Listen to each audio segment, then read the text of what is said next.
जय जय रघुवीर समर्थ. शुका सारिखे पूर्ण वैराग्य जाचे, वसिष्ठा परिज्ञान योगेश्वराचे. कवी वाल्मिका सारिखा मान्य ऐसा, नमस्कार माझा सद्गुरु रामदासा. श्रीराम मला वाटते अंतरी त्वा वसावे, तुझ्या दासबोधासी त्वा बोध व्हावे. अपत्या परी पाववी प्रेमग्रासा, महाराज या सद्गुरु रामदासा. जय जय रघुवीर समर्थ. शांताकारं भुजगशयनं पद्मनाभं सुरेशं, विश्वाधारं गगनसदृशं मेघवर्णं शुभांगं.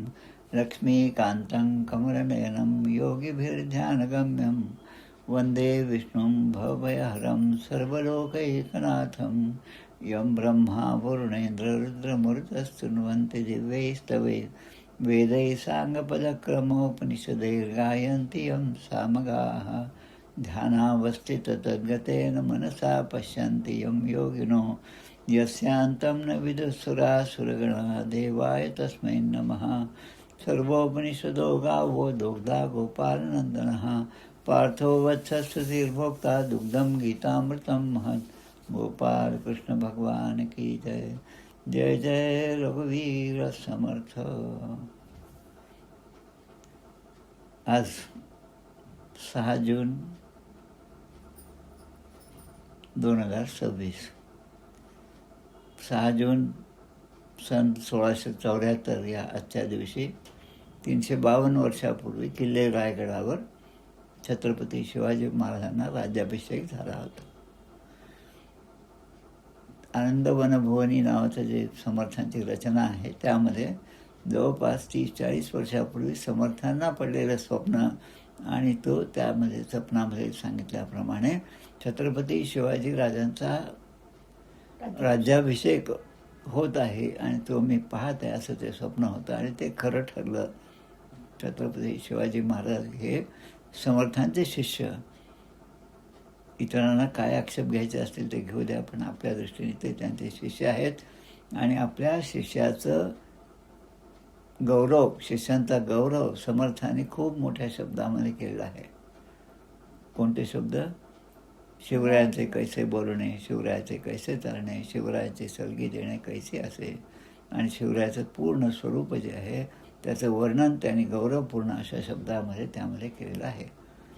जे पत्र पुढे संभाजी महाराजांना दिलं होतं आणि संभाजी महाराजांनी त्याप्रमाणे त्याहूनही करावे विशेष तरीच म्हणवावे पुरुष या वेगळे आता विशेष काय लिहावे असं म्हणून समर्थांना खात्री दिली आणि त्याप्रमाणे संभाजी महाराजांनी सुद्धा छत्रपती शिवाजी महाराजांच्या प्रमाणेच आपला नरदेह सार्थक केला आणि शिवाजी महाराजांनी त्या ठिकाणी आजच्याच दिवशी या दिवशी स्वराज्याचा राज्याभिषेक करून घेतला. राज्याभिषेक झाला. गागा भट्ट त्या ठिकाणी होते, समर्थ त्या ठिकाणी नव्हते.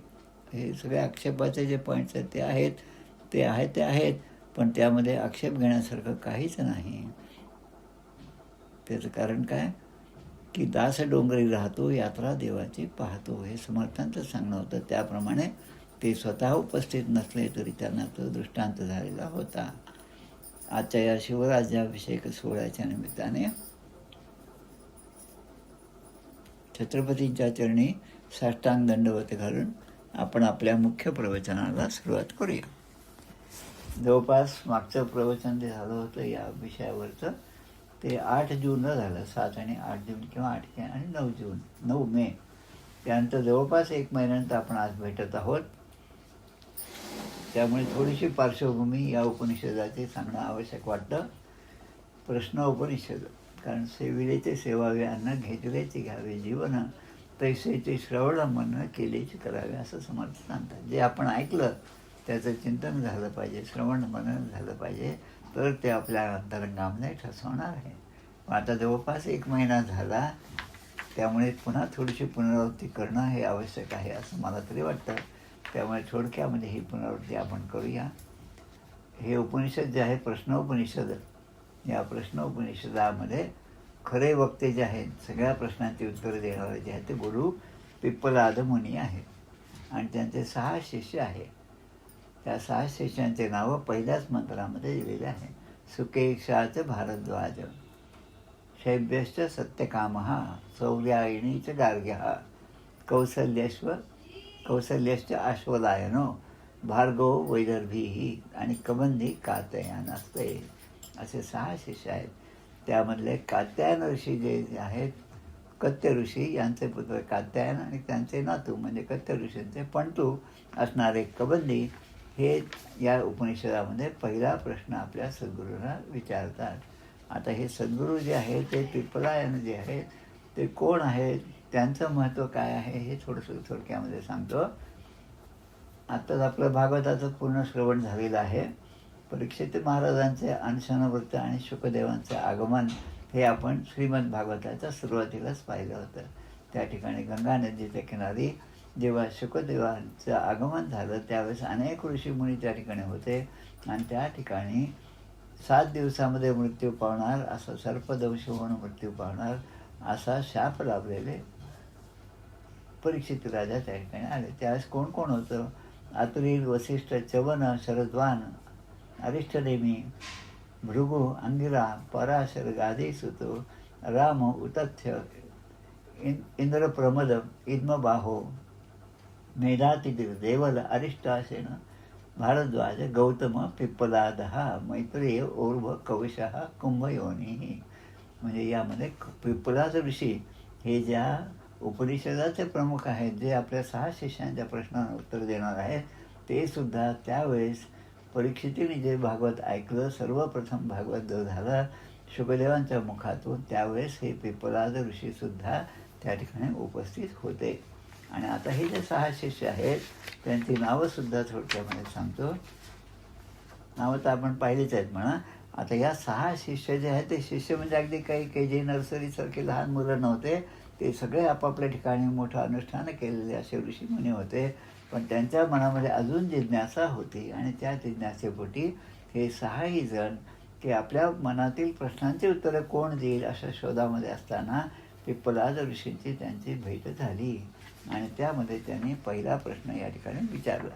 तो प्रश्न आपण पाहू आणि नंतर ते म्हणतात, अथ कबंधी कात्यायन उपेत्य पपृच्छ भगवान कुतोह वा इमाः प्रजाः प्रजायन्तः इति. म्हणजे या 6 शिष्यांपैकी कात्यायन कबंधी म्हणजे कत्य ऋषींचा प्रपौत्र म्हणजे पंचू ज्याने आता उपेत्य म्हणजे त्या आपल्या पिप्पलाद ऋषींच्या जवळ जाऊन त्याने विचारले, कुतः वै, कोणत्या प्रसिद्ध आणि सुनिश्चित कारणाने ही सगळी पृथ्वी निर्माण झाली. इमाः प्रजाः प्रजायन्ते, नाना रूप घेऊन हे सगळे जीवसृष्टी निर्माण झाली, ते कोणत्या कारणाने उत्पन्न झाली हे मला सांगावं. असा पहिला प्रश्न या कत्य म्हणजे कात्यायनी म्हणजे कबंधी ऋषींनी त्या ठिकाणी विचारलेलं आहे. आणि त्यांचे जे उत्तर आहे ते सगळे उत्तरं या पहिल्या 16 ऋचांच्या मध्ये, पहिल्या 16 मंत्रांमध्ये ही उत्तरं आणि प्रश्न दिलेले आहेत. त्यामधले आपण 2-3 गोष्टी पाहिल्या. यामधलं मुख्य जे आहे जे आपल्याला लक्षात ठेवायचं ते 2 शब्द आहेत. एक म्हणजे प्राण आणि दुसरं म्हणजे रई. आता या प्राण आणि रई यांची व्याख्या प्रत्येक सूत्राच्या बरोबर बदलत जाते. हे अगदी निश्चित प्राण म्हणजे हे सूर्य आणि रई म्हणजे चंद्र हे जरी उदाहरण असलं तरी प्रत्येक वेळेस ते जे उदाहरण आहे ते बदलत जातं. त्या संदर्भानुसार ते बदलत जातं. आदित्य वै प्राणो आणि रई एव चंद्रमा. सूर्य याला प्राण म्हटलेलं आहे आणि रई म्हणजे चंद्रमा असं म्हटलेलं आहे. मग आता हे प्राण आणि रई जे आहे त्याच्याबद्दल चांगलं विश्लेषण या ठिकाणी केलेलं आहे. आत्ता जो आपला मंत्र आहे म्हणजे मागच्या वेळेसचा जो शेवटचा होता 6वा मंत्र, तो मंत्र म्हणून आपण सुरुवात करूया. यत् अथादित्य उदयन प्राचीन दिशं प्रविशति तेन प्राच्यान प्राणान रश्मीषु सन्निधत्ते.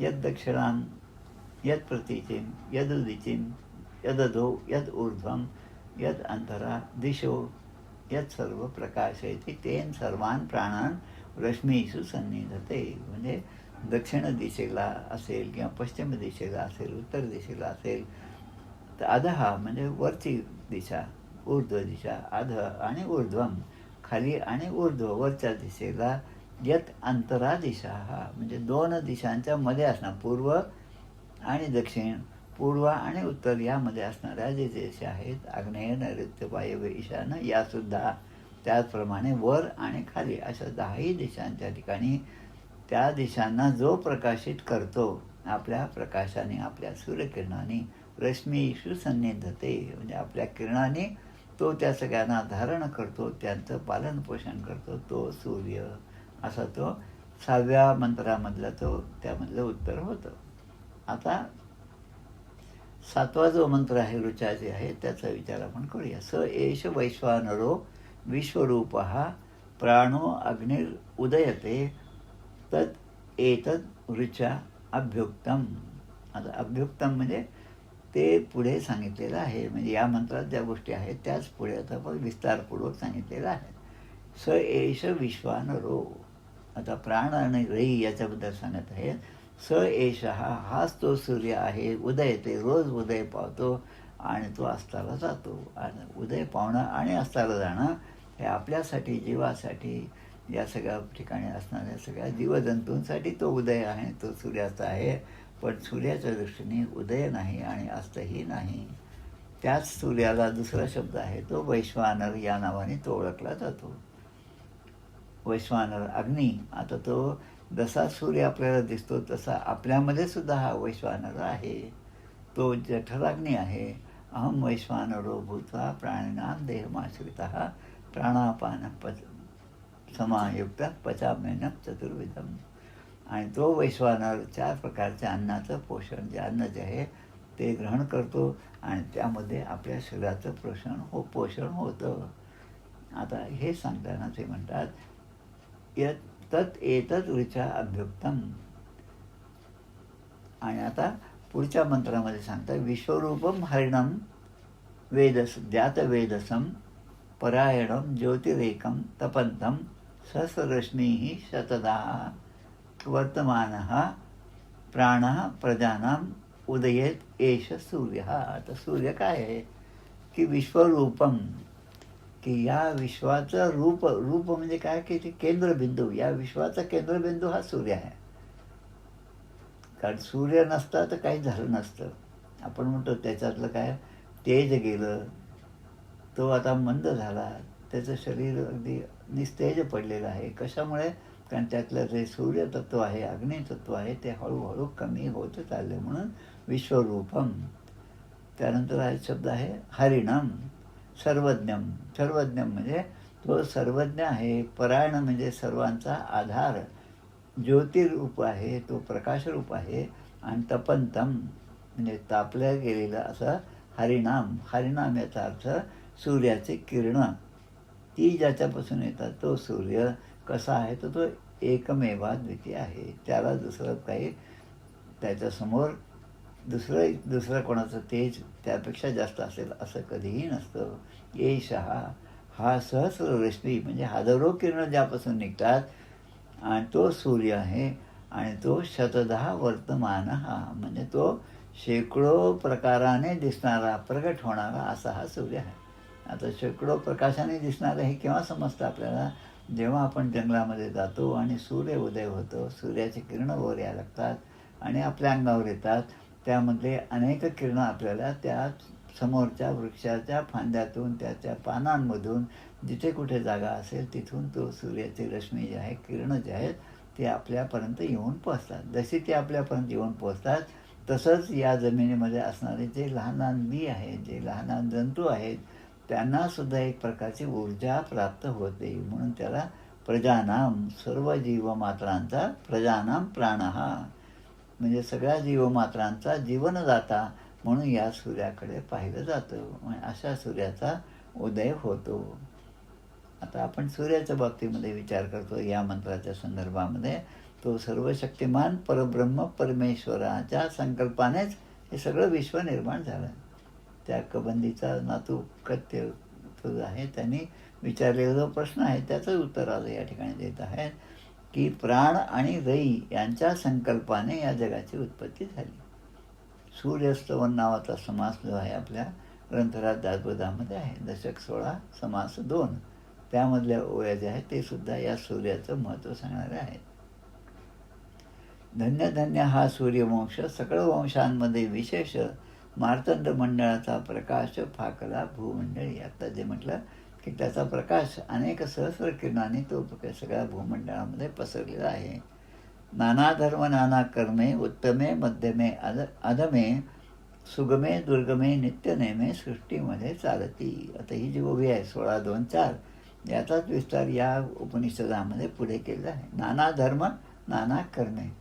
आता प्रत्येकजण काही ना काही कर्म करत असतो. रात्रीच्या जरी आपण झोपलेला असतो तरी सकाळी उठल्यानंतर आपल्या संबंधी असणारे जे कर्म कर्तव्य जे आहेत ती करायला आपण प्रारंभ करतो. आता ते जे आपण सगळे कर्म करतो दिवसभरामध्ये ते कोणत्या उद्देशाने करतो? एक तर स्वतःच्या स्वार्थासाठी, स्वतःच्या परिवारासाठी. मी नोकरी करतो तर त्या नोकरीमधून माझ्या परिवाराचं पालनपोषण मी करतो आणि म्हणून मी माझ्या परिवाराचा प्रजापती आहे. पण सगळ्या परिवारांचा प्रजापती असणारा हा सूर्य आहे. तो त्या पलीकडे असणारं परमेश्वराचं तत्त्व आहे. आणि मग जे मी कर्म करतो उत्तम, मध्यम आणि अधम ते 3 प्रकारचे आहे. उत्तम, अधम आणि मध्यम. सुगम आणि दुर्गम. ते सुगम सोपं पण असेल किंवा एखादं अवघडसुद्धा मी काम करत असेल, हे जे सृष्टीमध्ये चालतं ते सगळं त्या सूर्यामुळे चालतं. वेदशास्त्री आणि पुराणे, मंत्रयंत्र नाना साधने, संध्या स्नान पूजा विधाने, सूर्य विण बापुडी. सूर्य जर नसता तर हे सगळं झालंच नसतं. प्रापंचिक अथवा परमार्थिक कार्य करणे कोणी एक, दिवसे विण निरर्थक सार्थक नव्हे.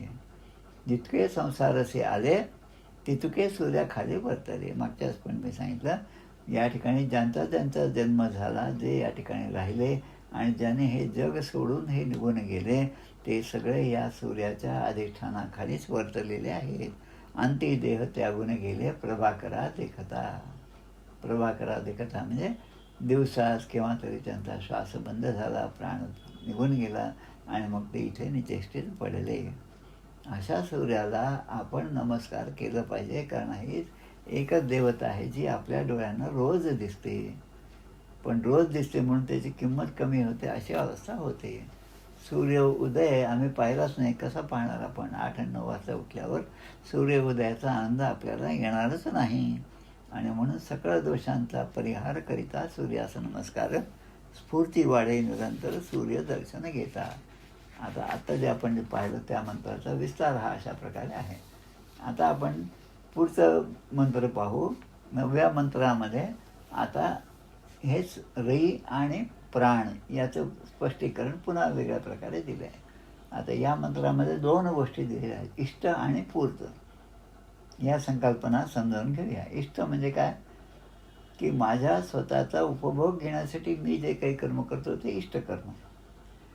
आता माझ्यासाठी, माझ्या स्वतःसाठी, माझ्या परिवारासाठी, माझ्या देशासाठी असा तो विस्तार त्याचा झाला. जे आपण करतो ते सगळं इष्टकर्म झालं. आता पूर्तकर्म म्हणजे काय? जे खळांची व्यंकटी सांडो, तया सत्कर्मी रती वाढो, जो जे मानशील तो ते राहो, प्राणी जात. माऊलीने हे जे म्हटलेलं आहे ते कोणासाठी? ते स्वतःसाठी नाही तर सगळ्यांसाठी, इतरांसाठी. विश्वस्वधर्म सूर्य पाहू.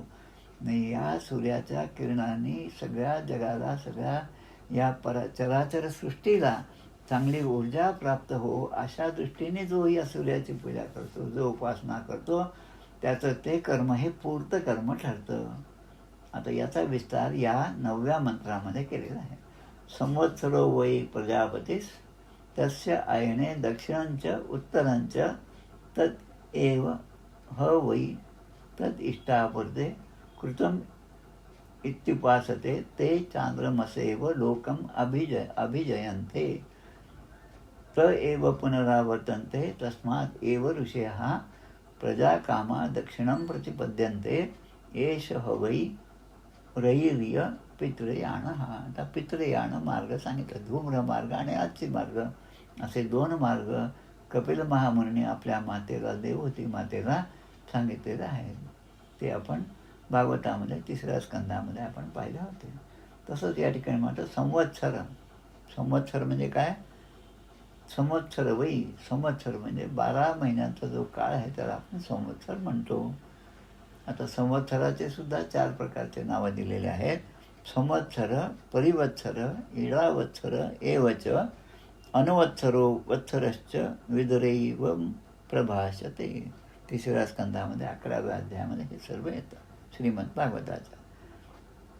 तसं आता या ठिकाणी सांगतात की संवत्सर, एक संवत्सर आपण म्हणतो, आपलं संवत्सर नवीन सुरू झालं, शके आपण म्हणतो, कधी चैत्र शुद्ध प्रतिपदा पाडव्याच्या दिवशी. आता हे संवत्सर म्हणजेच प्रजापती आहे. प्रजापती याचा अर्थ काय? पती याचा अर्थ पाती इति प्रती. पाती म्हणजे जो रक्षण करतो त्याला पती म्हणतात. आता कोण रक्षण करतं? राजा प्रजेचं रक्षण करतो. कुटुंबाचा प्रमुख असेल तो आपल्या कुटुंबातील सदस्यांचं रक्षण करतो. पती हा पत्नी आणि मुलांचं रक्षण करतो. त्यामुळे हे सगळे पती झाले. पण प्रजापती म्हणजे खूप वरची अशी ही पदवी आहे, ते पद आहे. ते प्रजापती म्हणजे कोण? संवत्सर वै प्रजापती ही. आता या संवत्सराचे सुद्धा 2 भाग आहेत. आपल्याला काय पाहिजे? प्राण आणि रई. आता प्रत्येक संवत्सरामध्ये आपल्याला माहिती आहे दक्षिणायन असतं आणि उत्तरायण असतं. आता हे दक्षिणायन आणि उत्तरायण जे आहे त्या त्या काळामध्ये जे जे कर्म आपण करतो, मग ते इष्ट असो किंवा ते पूर्त असो. इष्ट म्हणजे स्वतःसाठी आणि पूर्त म्हणजे इतरांसाठी. तस्य आयने म्हणजे त्या एका वर्षामध्ये 2 आयन असतात, उत्तरायण आणि दक्षिणायन. आता आपल्याला माहिती की 6 ऋतू आहेत. शिशिर, वसंत, ग्रीष्म, वर्षा, शरद आणि हेमंत, 6 ऋतू.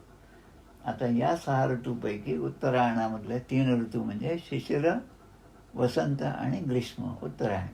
आणि दक्षिणायनामधले 3 ऋतू म्हणजे वर्षा, शरद आणि हेमंत.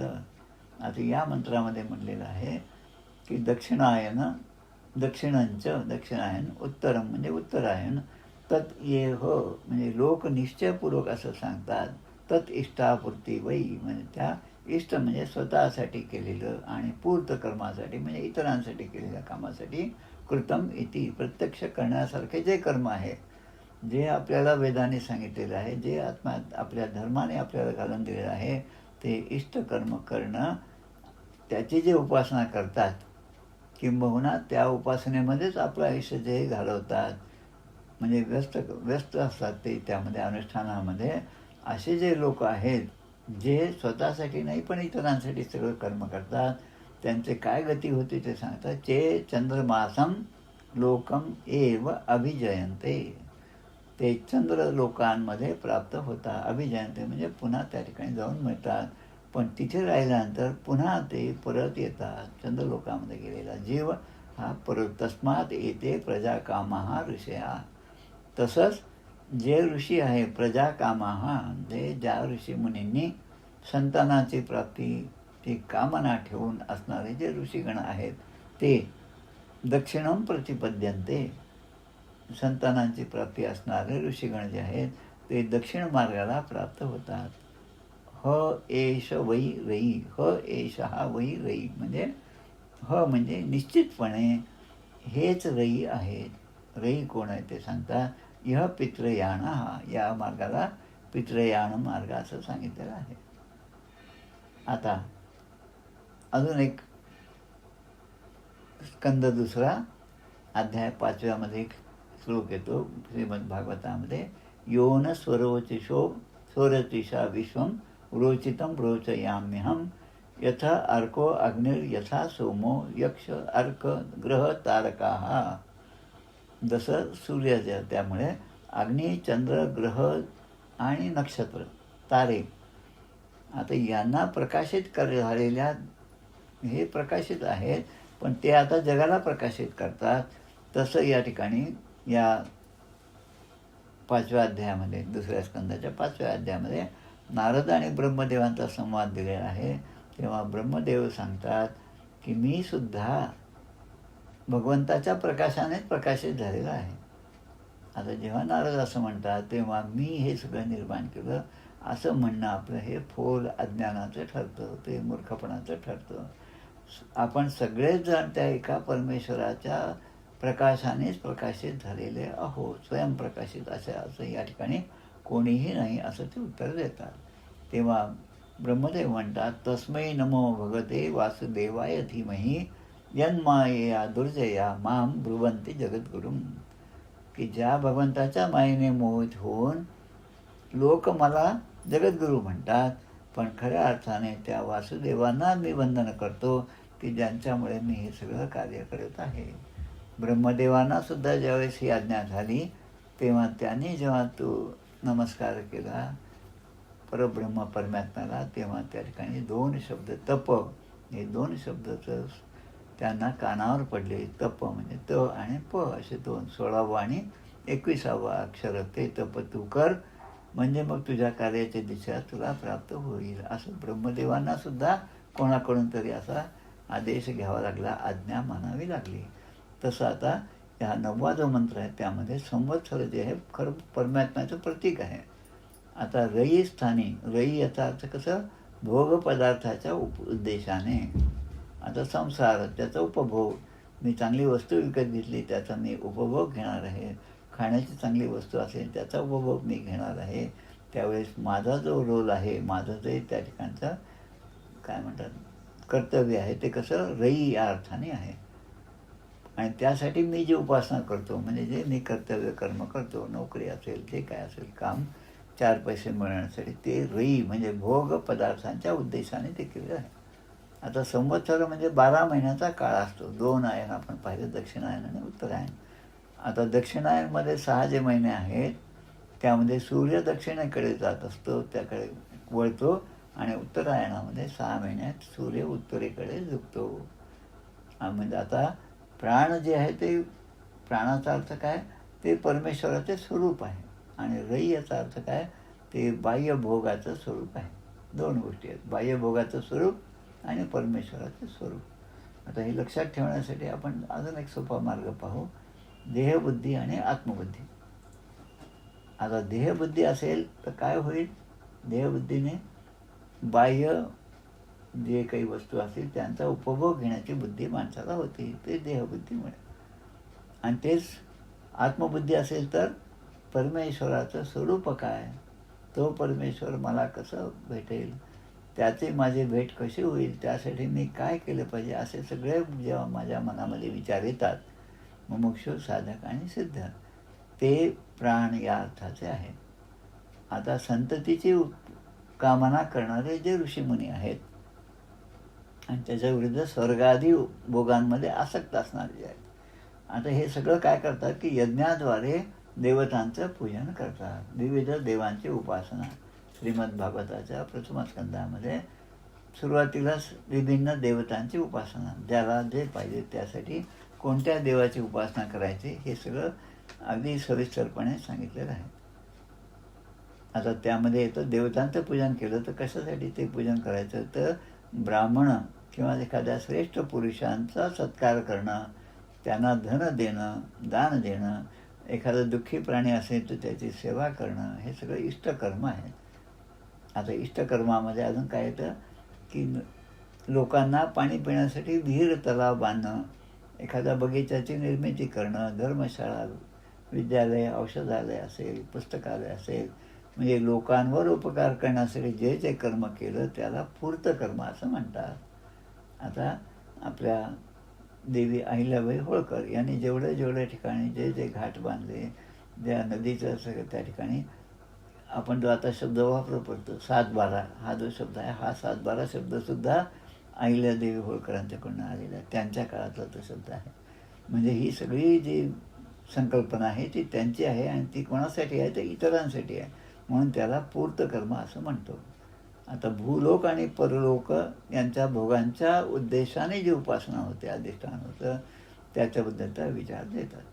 आता हीच गोष्ट आपल्या ईशावास्य उपनिषद जे आपण पूर्वी पाहिलं त्याच्यामध्ये असंभूती उपासना असं म्हटलेलं आहे. आता ही उपासना कोणासाठी, देव आणि पितर आणि मनुष्य यांची सेवा करणे. अंधनतमः प्रविशन्ति ये असंभूतिम उपासते ततो भूय एव ते तमो य उ संभूत्याम परतः. म्हणजे या काय, देव, पितर आणि मनुष्य यांची सेवा करण्यासाठी जे करतात ते चंद्रलोकाला प्राप्त होतात. आणि एकदा चंद्रलोकाला प्राप्त झाले तर आपल्या कर्माचं फळ जे आहे ते सगळं भोगतात आणि मग पुन्हा या भूलोकामध्ये परत येतात. आणि हा मार्ग ईशावास्य उपनिषदामध्ये सुद्धा सांगितला आहे. त्याला पितृयान मार्ग असे म्हणतात. आता त्याउलट परमात्म्याचा शोध घेण्यासाठी, म्हणजे माझा जन्म झाला, मी देह धारण केलं, पण माझा जन्म कशासाठी झाला, हा जीव जो आहे त्या जीवाचं परमकर्तव्य काय, किम श्रेय, श्रीमद भागवतामध्ये सुरुवातीला जे 6 प्रश्न दिले ते लक्षात घ्या. किम श्रेय, श्रेय काय आणि प्रेय काय हे मला स्पष्ट समजले पाहिजे.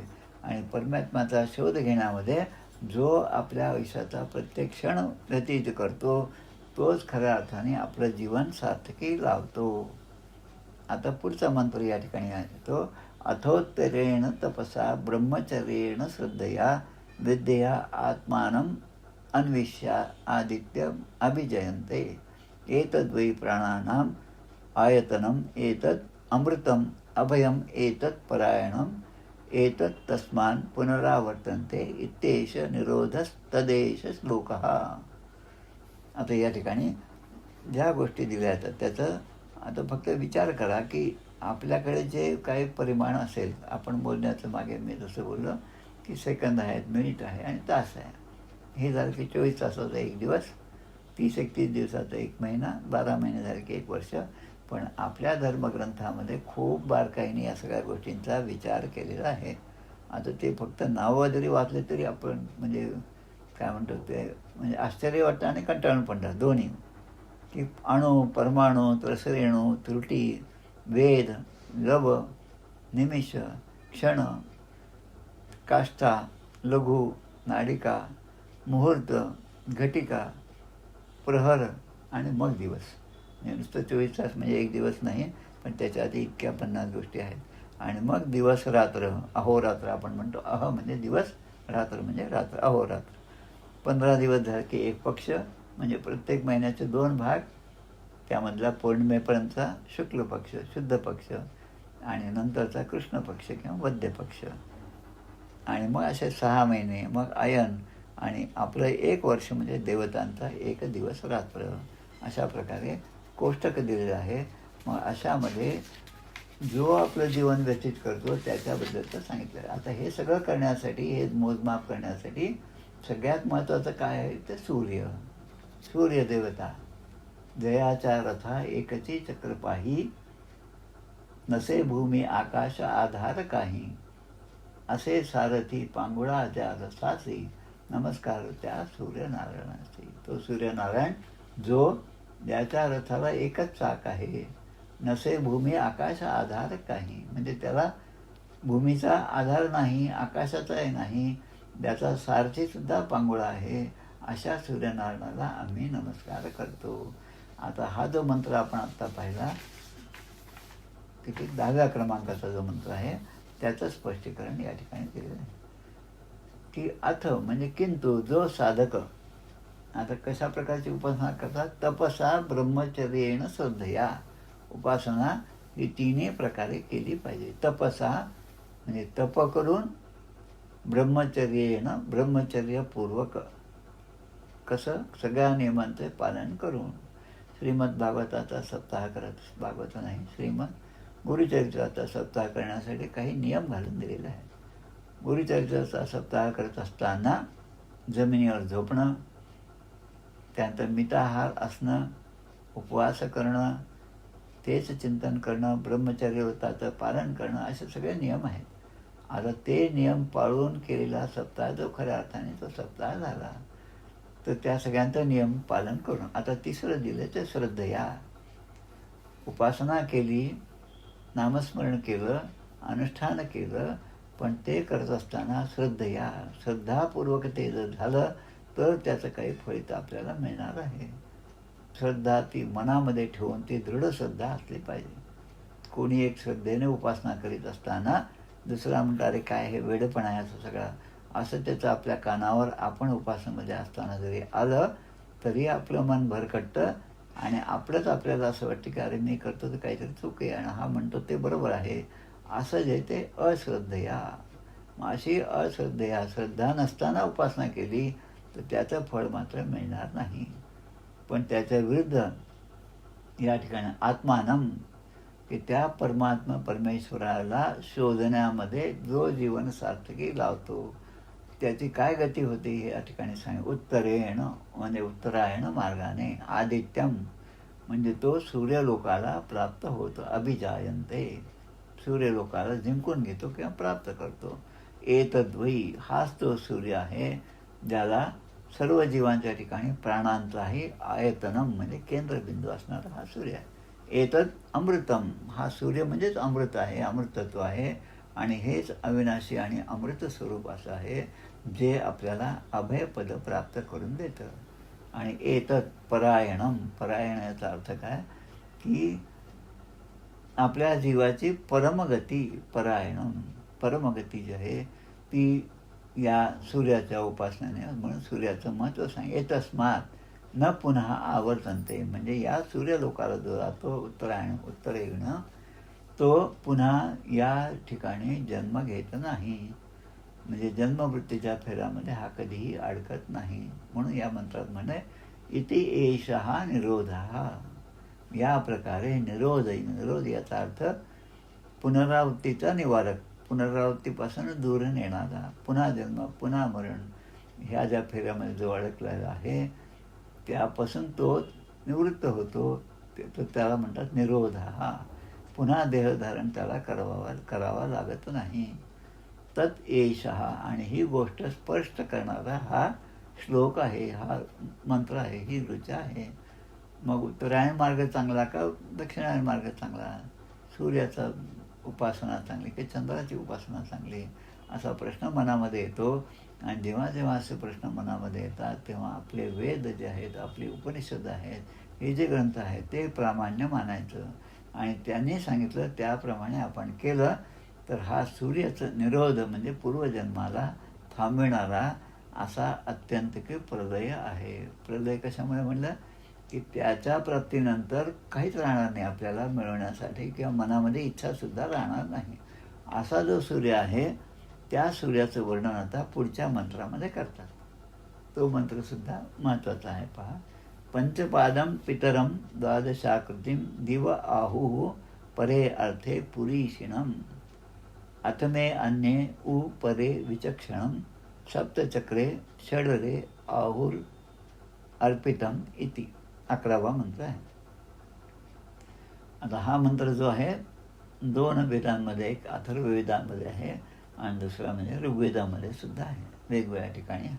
अथर्ववेदाच्या 9व्या कांडामध्ये 14व्या सुक्तामधला हा 12वा मंत्र आहे. आणि ऋग्वेदामध्ये मंडल असतात, मग सुक्त असतं. पहिल्या मंडलातील 164व्या सुक्तामधील हा 12वा मंत्र आहे. आता या दोन्हीचा उच्चार या उपनिषदामध्ये प्रश्नोपनिषदामध्ये केलेला आहे. आता बरेच लोक जे आहेत याच सूर्याला,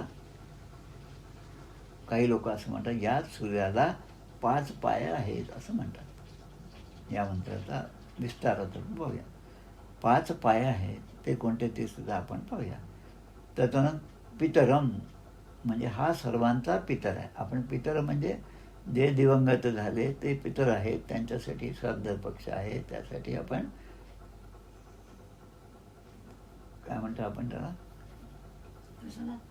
पितरांच्यासाठी आपण ते आपण इकडे अवधी म्हणतो मंत्राच्या इकडे आपण त्यांना ते काय आपण अर्पण करतो, अमावास्येला वगैरे तर्पण करतो.